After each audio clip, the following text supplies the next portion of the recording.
Okay, I am back for part 2 of the Garden Journal Traveler's Notebook. And here's more basic gray paper, another Crafty Secrets image with a little tag in it. I did all kinds of stitching in this book. And I did some stamping. These pretty little stamps that you'll see throughout are also all by Crafty Secrets. This is a journaling spot if you like. Here's another piece of my reporter's notebook, and I sewed on that, and it's tea-dyed. So here we are at the center of the signature. Here's a little Crafty Secrets stamp, a beautiful mushroom, and I love this dapper little fellow. It's a tiny little stamp, but I've always just thought it was so cute. And so he's right there in the middle. More of that parchment-y paper. Here's another beautiful image from Crafty Secrets. This is some tea-dyed paper that just fits right in there like that. And over here, we have a little booklet made of tea-dyed paper that you can write on. That slides right into this pocket. I put a little mulberry binding on it. If you want to clip this off, you're welcome to do so. I kind of like things a little bit messy and organic, so that's how I leave my journals. Here's another little tip-in. This thread nest, my machine didn't have a fit, I promise. Because I make so many of my own clothes, I sometimes keep my thread tails that I cut off because unlike a traveler's notebook, you do not want threads hanging off your handmade garments. While you want this to look like it was made at home, you really don't want the clothes that you wear to work to have that loving hands at home look. So you try to make everything as neat as possible. And so that sits in there. Here we have another piece of tea-dyed paper that comes right out. It's actually clipped over the side. Beautiful basic gray paper, and another super cool veneer embellishment from Etsy. I did tea-dye the basic gray paper, so it does have the beautiful color on the back. It originally had white backs. And this basic gray paper is very close to being cardstock. It's very sturdy. It's not, I don't think it's 80 pounds, but it might be 60 or 70. And here's some scribblings from a board scholar from the late 40s, early 50s. I know that there have been many students suffering in my classes while I drone on and on about something or other that they have no interest in. And there's the bottom half of Ben Franklin entering Philadelphia. Another one of those veneers and a beautiful Crafty Secrets stamps. Some more scribbling on the literature book. And the back of that page, vellum, little legal pad, more paper from the textbook. Here's a long pocket, or tuck spot, I guess you call that, with a nice piece of paper for writing. And another tuck spot. And a little flap here.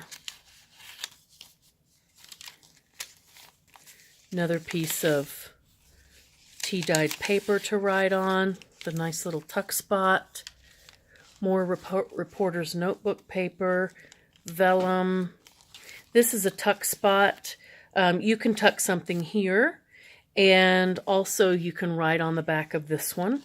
And it's got this burlap tuck spot that I stapled in. All the paper leaves in this notebook are embellished with some beautiful glitter, because why not? More tea-dyed paper. This is basic gray paper. I sewed this hem tape on here, tucked it under the presser foot as it was going by for this beautiful little tucked ruffle kind of effect. Here's a little. You can put this anywhere in your book. You can use this to keep track of where you are. And also it would work as a tip-in, this darling little boy with his pot full of hyacinths. Those are not blooming yet in Colorado. Sometime in the next month, though, they'll be starting to come up. We have a bunch of grape hyacinths sort of in the back by the driveway. They're big in Colorado. They come up and just really bring joy to your heart when they show up every spring. This is the back of that music paper, and I do not generally tea dye my vintage paper. For example, I did not tea dye the literature book paper. I did not tea dye the book paper from Silent Spring, and I did not tea dye this this music paper because she has enough of her own age spots. She doesn't need any help from me. She's aged beautifully, and I wouldn't change a thing about her. I mean, look at this gorgeous graphic right here. It's just beautiful. So once again, I've left this plain. You can put whatever you like on here, but I just enjoy looking at it as it is. Here's another little journaling card, tea-dyed, on top of this beautiful basic gray paper. I chose the pad, the collection Boxer, because even though this is a garden journal and obviously perfect for spring, I didn't want it to look very Eastery. So I grabbed a few sheets from this collection in order to add richness and depth. This is the other side of that bingo sheet. Here's a little journaling folder. I made that so this little banner hangs over. There's a little tag. Flips right up there in that tuck spot. And then the fly leaf out of mulberry paper. And then here's the very back.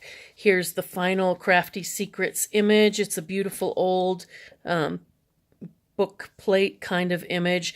I surrounded it with glitter, and I put a rather large pocket in here. And I think is this a double pocket? Yeah, so this pocket, no it isn't. It's just a single pocket. Sewed some more of that hem tape on there on this beautiful basic gray paper. You can pull this out and use it as a bookmark or use it as a journaling card. And then there is the back of the book again.